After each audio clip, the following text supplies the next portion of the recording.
Hey YouTube, this is Mr. Penguino, and welcome back to more Asagao Academy. We're on day 4? Day 4. Perfect. We've got some lovely photos here decorating the walls of our normal hallway.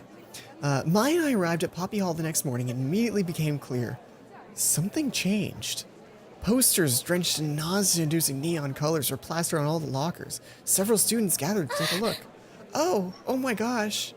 I forgot what my Hana voice sounds like. It's been so long since I recorded. It's been a week. It hasn't been that long. We walked over to one of the walls to get a better look. Is that Jared? When Maya didn't respond, I turned to look at her. The expression on her face told me that her mind wandered somewhere that would have made a call girl blush. I doubt it. I doubt it. I don't know many call girls, but I doubt it. Maya, you're drooling. That seemed to jolt her out of her fantasy. She lifted a sleeve to wipe away the drivel on her chin. I am not. What voice was that? Sorry, it's gonna take me a minute. What are these posters for? Well, last year Jared put on a fashion show. Looks like he's doing it again this year. I didn't know Jared was into fashion. Maya shrugged. He's not. I waited for some type of clarification. He's so cute. One time in biology, I saw him take off his sweater and his shirt kind of got stuck to it and pulled up, and I swear he had like 20 abs. I waited in vain. Good morning. Hello, ladies. Oh no. Maya and I whipped around. There stood Jared in all his glittering, magnificent glory. Oh, look at all these sparkles. It's wonderful. Maya's face turned a blushing pink. The most beautiful guy in school. I see you're admiring my totally sweet posters. Yeah, they're really something, Jared. I like your abs! With sudden soul-crushing realization of what she said, her expression twisted into a mixture of horror and disgust. This is one of my favorite anime tropes. This face right here with just blue tint, blue lines for like sick, saw ghost, pale, sickly pale kind of thing. It's fantastic. Jared was unfazed. Hana? Thanks, but Hana, it was actually you I wanted to speak to. Why would you want to talk to me? Oh, yeah, okay, what's up? Jared looked expectantly at Mai. Oh, she didn't move. Realizing she was in trouble, I nudged her with my elbow as subtly as I could. Hey. Mai, could you go get me a soda? I'm really thirsty. Without a word, Mai scuttled away. Jared turned back to look at me, a cool glint in his eye. He seemed used to the effect he had on women. Well, I want to talk to you about the fashion show, actually. You're new here and all, so you probably don't know. But every year I like to put on a little fashion show to showcase my modeling skills. Wait, what? You know, just to make sure people don't forget what I'm capable of. He reached into his pocket and pulled out a stack of glossy photos and thrust them into my hands. My nose, every time I play this game, my nose itches and I can't make it stop. I stared down at them in awe. Oh my god, yes! Oh.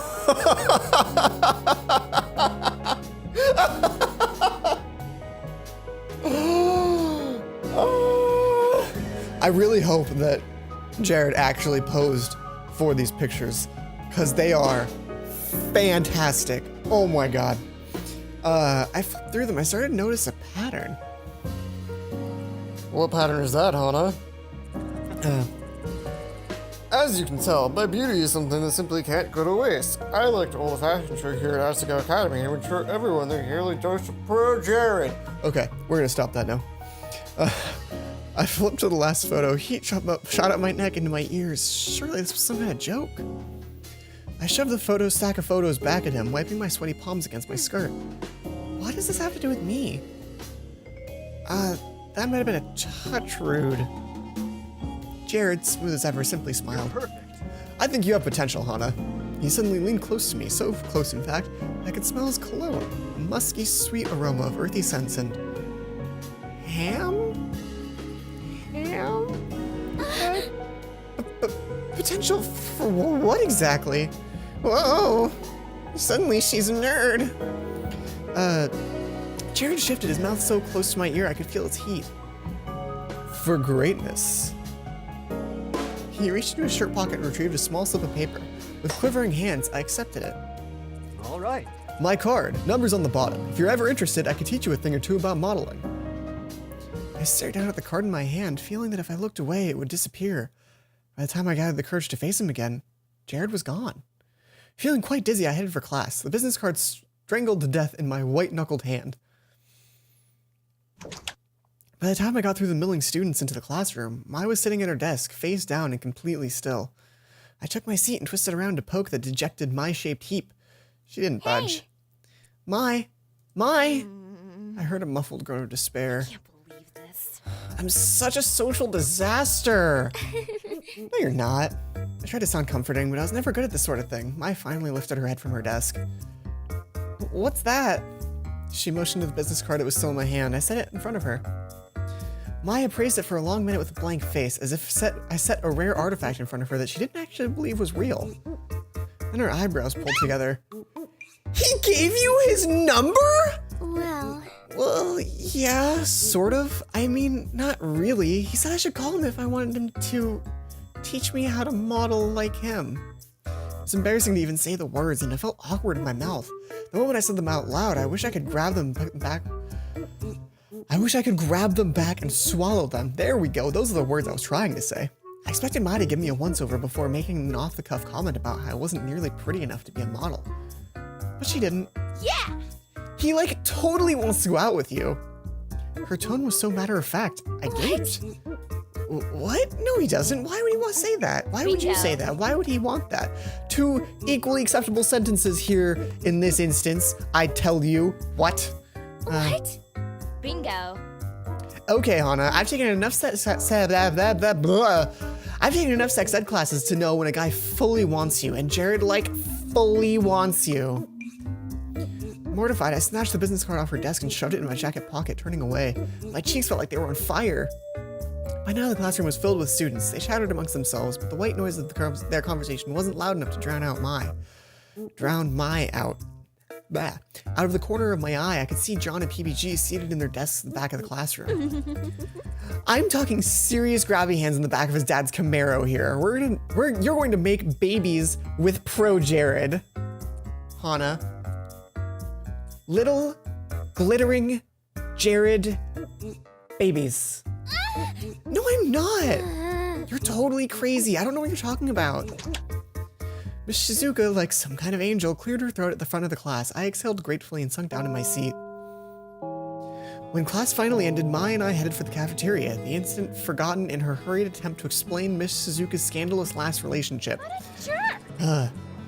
Seriously, he spent all this time trying to choose between her and some dead chick who only liked him because he looked like her ex-boyfriend.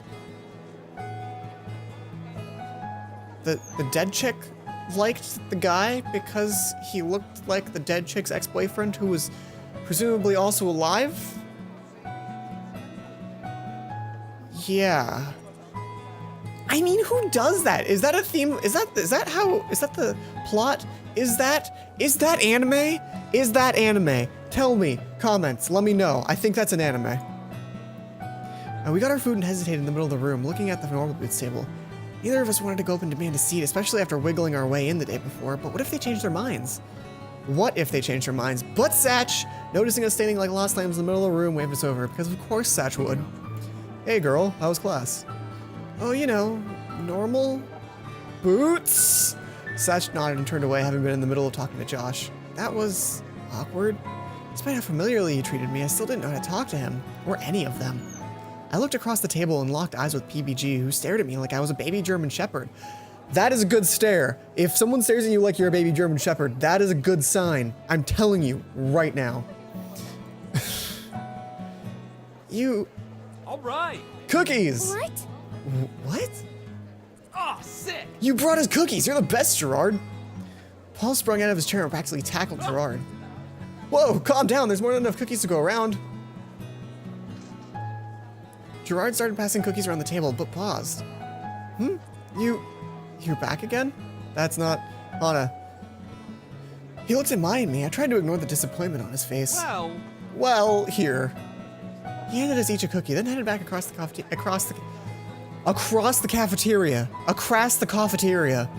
I stared at the hot, small chocolate chips melting in the warm cookie. Did he not want us here? But He was so nice yesterday. I didn't want to eat the cookie, not if he was going to be as two-faced as that. Hey! Watch where you're walking next time! A sheepish Gerard stood next to a short, skinny boy who was holding his tray above his head. I'm sorry, I'll be more careful. Oh, you're from Normal Boots. Wait, you're the guy who plays with itty-bitty kitties, aren't you? How the hell did you manage to get in here with a group like that? Get in with a group like that? They're my friends. Playing with those stupid dolls, you're an embarrassment. The kid's friends were hitting his shoulders, looking from Gerard to our table with panicked eyes. I like what I like. I think they're fun. Whatever. The kid was left off by his friends. Gerard came back and sat down at the table. Why did he even leave in the first place? It looked like he left to go put like his cookie tray somewhere, maybe a Tupperware, but he just ran into someone else and then came immediately back. Why even leave at that point? I don't know. That was weird. Gerard sat down and began happily munching on his cookie, looking for all the world like he didn't care about what just happened. I scanned the cafeteria for the boy who heckled him and found him sitting alone at a table, head in his hands. His friends had left him behind. What was that about? Oh, that? I used to get it all the time. I collect itty-bitty kitty figurines. You know, that kids show with the 5 kittens who live in Kitten Town? They were originally supposed to have magic powers, but whatever. I collect their figurines. They're so cute. I've almost got them all. I'm only missing Princess Pumpernickel. She's the rarest. You might call them a rarity. But why was that guy making fun of you? Doesn't it bother you? I was afraid of bringing up bad feelings, but Gerard shook his head. It looks kind of weird, right? A teenage boy collecting toys meant for little girls? But I like them, so I don't let it bother me. Sorry I didn't bring enough cookies the first time, Hana. I forgot that you were joining us again, but I'm glad you're here. I bit my lip. See, Hana? He was being nice the whole time, and here you were jumping to conclusions. Hey, your cookie will get cold if you don't eat it. I unwrapped the cookie. Scents of chocolate and cinnamon hit me. Cinnamon! Gerard. Great touch. Perfect. Adds a little bit of something special to the cookies so it's not just chocolate and butter. Although, it's really hard to go wrong with chocolate, salt, and butter. I broke off a piece and popped it into my mouth. Gerard whispered something into Nick's ear, who started laughing so hard milk came out of his nose. Was he really okay with people making fun of him? I couldn't believe it. I didn't believe it. At my old school, people made fun of me every day. It was hell. There was no way he could just brush it off like that. Not when I tried so hard to do the same. As I finished the cookie and started on my ramen, Gerard continued to laugh with the rest of Normal Boots. I wondered whether it was as impossible as I always thought.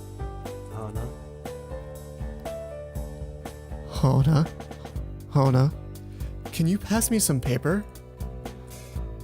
I got it here, Jared! Thanks. What's your name again?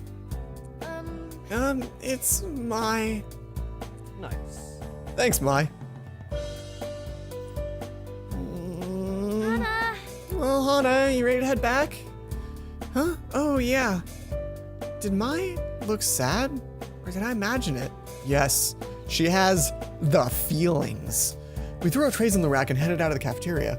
As we waved to Normal Boots and Gerard cheerily waved back, a sudden pang hit my stomach. Was it guilt? After class ended that day, Mai said she had volleyball practice and sped off. Thankfully, this time I knew where I was going, so I headed straight back and collapsed on my bed. It was nice to have some time to myself. After everything that happened, I felt like I was going crazy. Felt like I was taking crazy pills. I could use some relaxation. I didn't have a computer or a TV, and the book Satch gave me was really good, but sometimes a bit hard to read. Instead, I took out my phone and started flipping through the App Store. Nothing really looked good. Wait, what was this? I sat up. Dumbadoom's Revenge! Dumbadoom's Revenge! Face off against 3 other players as you catch monsters, raise them, and use their unique skills to aid you on your puzzle-solving quest. Only you can save Meta-World from its ignorant king and utter destruction. Now with single-player campaign. It didn't have single-player before. Its puzzle games usually aren't just multiplayer. Raise crops to feed your monsters. If you're lucky, it'll transform into cute girls. What the hell? It looks so stupid, but it couldn't hurt to give it a try. I downloaded and started up the game. Welcome to Dumbadoom's Revenge. I skipped the intro sequence and quickly hit single player. Loading. Load times were terrible. Suddenly, a cartoonish hilly valley met my eyes, panning over to a white castle nestled next to a cliff. The lazy king lay asleep on a throne when a squat silver soldier ran into the room. King Dumbadoom, quickly, we're under attack. Oh, just send the first battalion off, please, I'm rather tired. The knight left, and the screen faded to a world map showing a horde of black blobs on the right side of the screen. A small group of knights ran up against the blobs and were instantly devoured. One of the black blobs spit out a helmet with a skull inside. What the hell is this game? Things continued in this way, with the king sending off his battalions haphazardly until no one was left. Then the king awoke in his chair and turned to the screen. You! Me? Only you can save my kingdom. Please! I don't think I can save your kingdom. You're the one menacing it. How dare you! What the hell? Could this thing hear me? You are no longer my advisor. Get back to your home village and let me deal with this myself. A tiny sprite with brown hair flew across the world map, bouncing into a bunch of red houses. I guess my only choice is to raise an army of monsters myself, overthrow the king, and then raise an army to fight the oncoming bloobity bloobs. How the hell did you come to that conclusion? Finally, I was allowed to play the actual game. A dozen multicolored blocks appeared on the screen. The monsters I was initially given could only hit their corresponding colors, and I couldn't activate any traps. Supposedly, more monsters could eventually learn how to set traps, and you could do certain combos to hinder the opposing team. If you had an attractive girl on your team, she could use an ability to double the rate of your opponent's blocks, or have their clock time. But that had a drawback for you too. It could be used as an asset by the opponent. Not to mention that certain color combinations between girls and monsters activated unique secret abilities, and you could also evolve your monsters and feed them things. How the heck am I supposed to remember all of this? This reminds me of just a combination of, well, it sounds like something quest, puzzle quest. It's puzzle quest. Or there's a lot of quest lines of games where they combine RPG elements and leveling and stats and that sort of thing with the puzzle style, kind of like the gems one, Bejeweled, or my favorite one is Pokemon Puzzle League. I love me some Pokemon Puzzle League. That might show up if we could ever get multiplayer working for games we've played too many times. How the heck am I supposed to remember all of this? I failed the first few times, but quickly got the hang of it. I was just being adaptable and maintaining a flexible strategy after all. My eyes started to hurt and I looked at the time. 8 o'clock? It had been 4 hours? It's me with Stardew Valley. I had reading to do. I grabbed my textbook, flicked my radio on, and began to read. There have been many tales of... What? Oh. What? There have been many tales of times when the moon has fallen on other planets, the most popular of these being the myth of Termina. However, these myths have never been proven to be more than a hallucination. My eyes blurred at my astronomy textbook, and I yawned.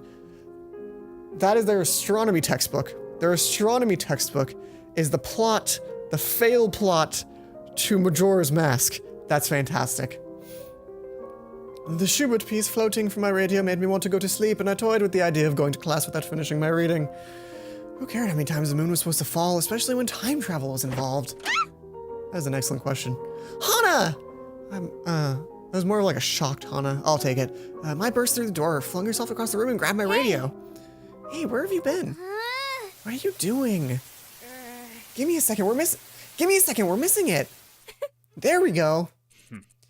But I swear, that dog was the living worst. That's why you need a bird like my lovely Jacques. Sorry. Watch your tongue. What is this? Shh. Hey. So the time has come to make an official announcement. This year, just like every other year, the Normal Boots will be participating in the video game tournament. Yeah. Woohoo, yay! Just as PBG applauded as though they were a crowd of 30 people, I shot a puzzled glance at Mai. If only I could read words. I hope you guys will support us again this year. The best of luck to our competitors. You guys are going down! And now for some music. Sounds kind of Splatoon-y. I like it. I turned down the radio inside. Mm-hmm. Okay, what did you want? What was that? PB&J. It's PBG and John's radio show. I don't know if this is just like wishful thinking, but this seems like a reference to PB and Jeff. Link in the description. I explained it already. They have a radio show? What do they do on it? Oh, you know, they talk and stuff and play music sometimes. Everyone in school listens to it. I'm so glad you brought your radio. I forgot mine at home. And a video game tournament? Yeah, didn't you hear them talking about it the other day? No. Come to think of it, I hadn't paid much attention to their conversation. I was too busy worrying about myself. Every year they have a game tournament down at Higanbana Mall. Lots of people come to compete, but everyone knows the real fight is between the Normal Boots Club and the Hidden Block Club. What do they do? Video game tournaments? Yeah, that's why nobody ever joined them since their inception. Well, I guess partly they're a group of friends who just happen to make a club together, but also unless you're really talented, you just drag them down. Ouch. Not all of them are so harsh, but some of them, well, I glanced away. I felt like I knew who she was talking about. That's too bad. The conversation I had before with Jimmy and Caddy came to mind. They really had thought I was joining the Normal Boots Club? There was no way. I hadn't played a video game since I was a kid. My father gave me a 4DS when I left home, but...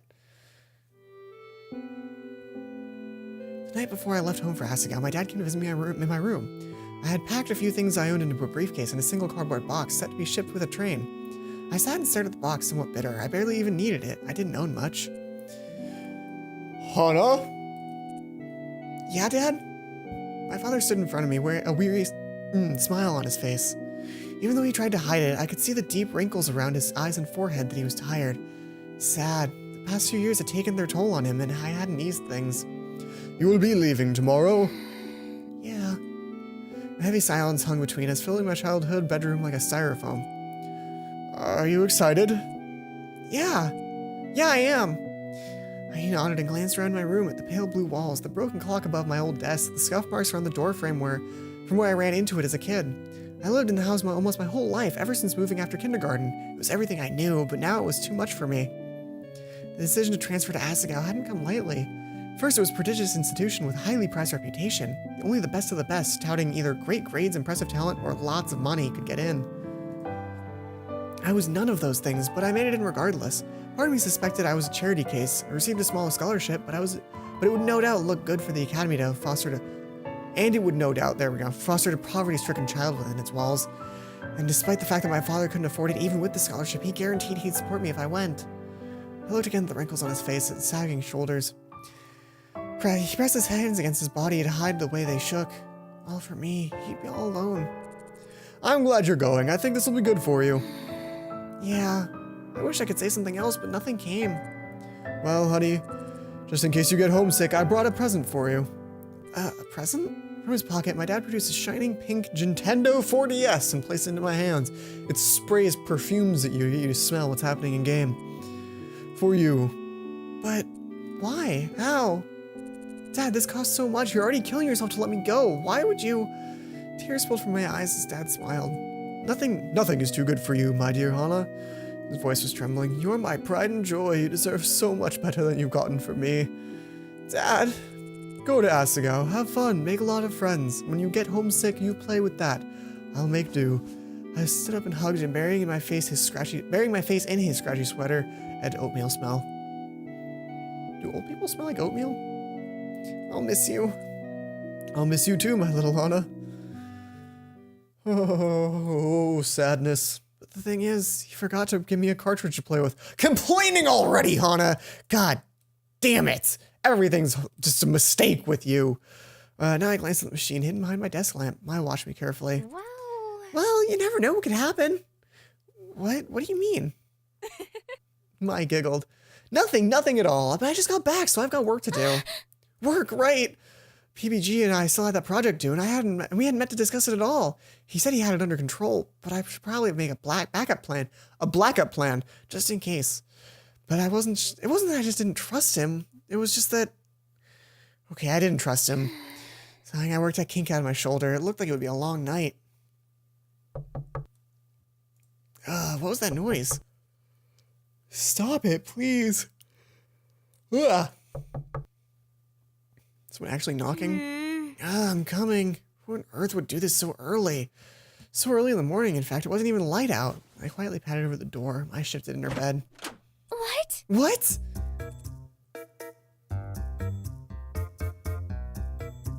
Joshua Lena. It's about time! Who? Oh, honey. She pushed past me and swept into the room, flipping on the light switch. Paul and Nick followed after him. Hana, I just feel terrible for ruining your uniform. Sincerely, we owe you an apology and a clean uniform. I'm not so good at that kind of thing, so I brought a friend along with me. Not quite. Josh pulled open my drawer and tossed out clothes left and right. Oh my god, stop! That's my underwear! What's wrong with you? I ran to him and grabbed his arm, trying to pull him away. Those panties are just so cute. They're perfect for you. Get away from there. Where's your uniform? I ducked below Josh and pulled open a drawer, pulling out the sticky fabric. Here, take it. I threw it at Josh's face, but he caught it with ease. This is no problem. I promise I'll have this cleaned in no time, girls. He snapped. Let's do this. Let's clean this now. Follow me. Paul, Nick, and Josh swept from my room, but they didn't head towards the hall exit. Instead, they turned left, heading deeper into the dormitory. I didn't have a good feeling about this. I stepped into my slippers and ran into my hallway, just in time to see the door to the girls' bathroom close. Oh no. Ah, what are you doing in here? I forgot, I remembered halfway through what her voice sounded like. I sprinted to the bathroom door before I could get there. Paul and Nick slammed into the wall across the door. Anime strength. Men like you are the worst. Whoa! Whoa! No, this was all some sort of misunderstanding, please. I'm sure it was. No, Mimi, it really was. Wait a second, where's the other person who was with them? She's doing something with a uniform in the sink. Maybe he tossed her head with a sniff and was back into the bathroom. She actually thinks that Josh is a girl? She wouldn't be the first. Josh himself believes he's a girl. That wig is magical. Well, stay out of the girls' bathroom. It's not exactly going to help your platform if word gets out that you're a pervert. A shadow fell across Paul's face. He sighed. Don't worry, I'll talk to Mimi. Go back to the boys' dorm. All right. Thank you so much, Hana. Yeah. I watched them scamper away and then headed into the bathroom. Hey, Joshualina. You and I should probably get going. I ran to the corner and found him doing Mimi's hair. In a second, Hana, I've just got to finish this. Hana, have you met Joshualina? She's so good with hair. And look, she even got the set out of the shirt. You held out my uniform. Really? Thank goodness. Thank you so much. It's no problem, honey. I guess I'll let you finish. Mimi, you won't tell anyone about Paul and Nick coming to the bathroom, will you? Why wouldn't I? Well, as class representatives, they were just trying to help Joshualina get her bearings, and they were showing her where the bathroom was, so I should have been the one to show her, but I was asleep and they didn't want to wake me up. That was really smooth. That was some top-notch footwork, guesswork, lying, fibbage. Some top-notch fibbage there, Hana. I'm proud of you. Oh well, I guess it's fine then. Thank you. I stood staring at them, unsure of what to do next. Do you mind? I need to concentrate to finish this. Oh, I'm sorry. I went back to my room. Life at Asagao never got easier, did it? I was still asleep when I got back, and there was no way I was going back to bed, so I changed my uniform, grabbed my bag, and went to class early. How early? It's not like to wake up before it's light anyway. We're on day 5. Here we go. You ready for this? You ready for this? Boom. Boom. This one. Yes, we want to overwrite the save. Day 5. There we go. This has been an episode. This has been a pretty long episode. I feel like we didn't get that much done. We found a bit more about Hana's background. There was that whole lunch scene with the cookies, and Gerard was kind of weird about it, but we found out more about him, and he's okay with being bullied, but Hana's really not okay with being bullied. I don't know, it's complicated. Thank you guys so much for watching. Next time, we're gonna hit up day 5, and if they think only day 8 or so, I'm gonna check in between, and we'll find out the next half of the next episode. Thank you guys so much for watching, and I'll check you guys in the next video.